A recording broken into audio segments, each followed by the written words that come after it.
கர்ப்பிணியின் வயிற்றில் வளர்வது ஆண் குழந்தைதான் என்று சுட்டிக்காட்டும் அறிகுறிகள்.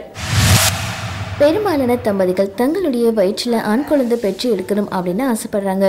பெண் கர்ப்பம் தரிச்ச உடனேயே அவளுடைய மனசுலையும் பெண்ணை சுற்றி இருக்கக்கூடிய உறவுகளுடைய மனசுலையும் வரக்கூடிய முதல் ஆர்வம் என்ன அப்படின்னா, என்ன குழந்தை பிறக்கும், ஆனால் இல்லை பெண்ணா அப்படின்றது தான்.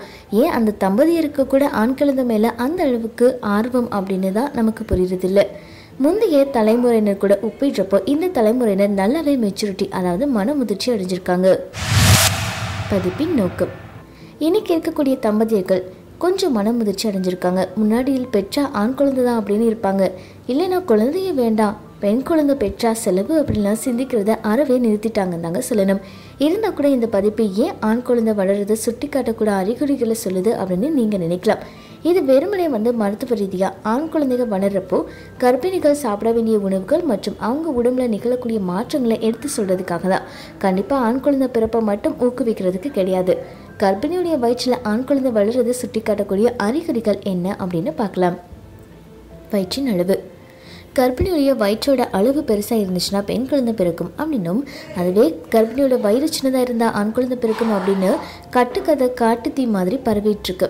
ஆனால் இதையெல்லாம் நீங்கள் நம்பாதீங்க. கர்ப்பிணிகளுடைய வயிற்றுடைய அளவு அப்படின்றது அவங்க உடலுடைய தோலுடைய அமைப்பு, தசையுடைய அமைப்பு, அவற்றில் ஏற்பட்ட தொய்வின் சகத விகிதம், இந்த மாதிரியான விஷயங்களை அடிப்படையாக வச்சு தான் அமையும். அதனால தான் கர்ப்பிணியோட வயிற்றை வச்சு உள்ளே வளரக்கூடிய குழந்தையுடைய பாலினத்தை எடை போடாதீங்க.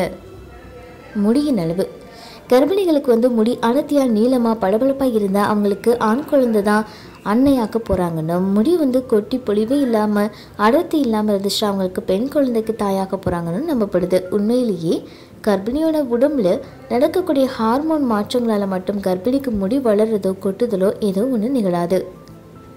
அழகு திருடப்படுதல்: கர்ப்பிணியுடைய கர்ப்ப காலத்தப்போ ரொம்ப அழகாக பொழிவான சருமத்துறை இருந்தாங்கன்னா அவங்களுக்கு ஆண் குழந்தை பிறக்க போகுதுன்னும், கர்ப்பிணி அழகு இல்லாமல் பொழிவிழந்து சோர்வாக இருந்தாங்கன்னா அவங்களுக்கு பெண் குழந்தை பிறக்க போகுதுன்னு நம்பப்படுது. ஆனால் இதுக்கு மருத்துவ மற்றும் அறிவியல் ரீதியாக எந்த ஒரு சான்றும் இது வரைக்கும் கண்டுபிடிக்கலை.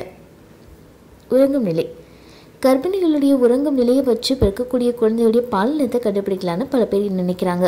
அதாவது கர்ப்பிணிகள் இடது பக்கமாக சாஞ்சு தூங்கினா ஆண் குழந்தை பிறக்கும்னு, வலது பக்கமாக சாஞ்சு தூங்கினா பெண் குழந்தை பிறக்கும்னு சொல்லப்படுது. இது உண்மை அப்படின்றதுக்கு எந்த விதமான ஆதாரமும் இல்லை.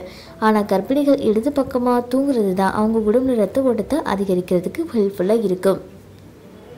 உங்கள் கணவர்: நாம் நம்பிக்கிட்டு இருக்கக்கூடிய முக்கியமான பொய்யான கட்டுக்கதையில் ஒன்று, கர்ப்பிணியுடைய கணவர் எடை குடிச்சுனா பெண் குழந்தை பிறக்கணும், அதுவே கணவர் எடை குறைஞ்ச ஆண் குழந்தை பிறக்கும் அப்படின்றது தான். குழந்தைய கருத்தரிக்கிறது பெண், ஆனால் குழந்தை பிறப்புடைய ஆணுடைய உடம்பு நலத்தோட ஒப்பிடுறது இதுதான் நடக்கும், இந்த குழந்தை தான் பிறக்கும் அப்படின்னு சொல்கிறதுலாம் முட்டாள்தனங்க. பிரசவ வலி: கர்ப்பிணிகள் வலி மிகுந்த பிரசவத்துக்கு உள்ளானா அவங்களுக்கு ஆண் குழந்தை தாயாவாங்க அப்படின்னா, பெண் குழந்தைக்கு வலியே இல்லாத வலி குன்றிய பிரசவத்துக்கு இருந்தாங்க அப்படின்னா அவங்களுக்கு பெண் குழந்தை பிறக்கும்னு சொல்லப்படுது.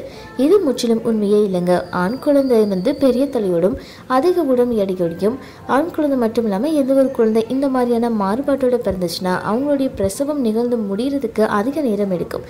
இதனால அதிக வலியும் இருக்கும்.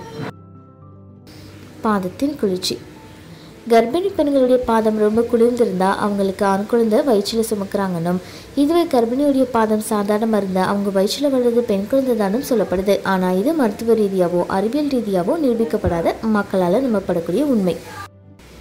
சிறுநீர் நிறம்: கர்ப்பிணிகளுக்கு அடர்ந்த மஞ்சள் நிறம் கொண்ட சிறுநீரை கழிச்சா அவங்களுக்கு பெண் குழந்தைக்கு தாயாக போகிறாங்கன்னும், கர்ப்பிணிகளுடைய சிறுநீர் நிறம் இல்லாமல் வெண்மையாக இருந்துச்சுன்னா அவங்க வயிற்றில் ஆண் குழந்தை தான் வளருது அப்படின்னும் நம்பப்படுது. உண்மாமில் வெந்நீரில் சிறுநீர் வெளிப்பட கர்ப்பிணி பெண்கள் நல்ல தண்ணி குடிக்கிறது மட்டும்தாங்க ரீசன். மற்ற கதைகள் எல்லாம் யாரோ முன்னாடி வாழ்ந்த நபர்களால் கட்டிவிடப்பட்ட கட்டுக்கதைன்னு தான் சொல்லணும். எங்களுடைய நிகழ்ச்சிகள் உங்களுக்கு பிடித்திருந்தால் உடனுக்குடன் கண்டு மகிழ எமது சேனலை சப்ஸ்கிரைப் செய்து அருகே வரக்கூடிய பெல் பட்டனை அழுத்தவும். எங்களுடைய நிகழ்ச்சிகள் உங்களுக்கு மிகவும் பிடித்திருந்தால் உங்களுடைய நண்பர்களுக்கும் ஷேர் செய்யவும். நன்றி, வணக்கம்.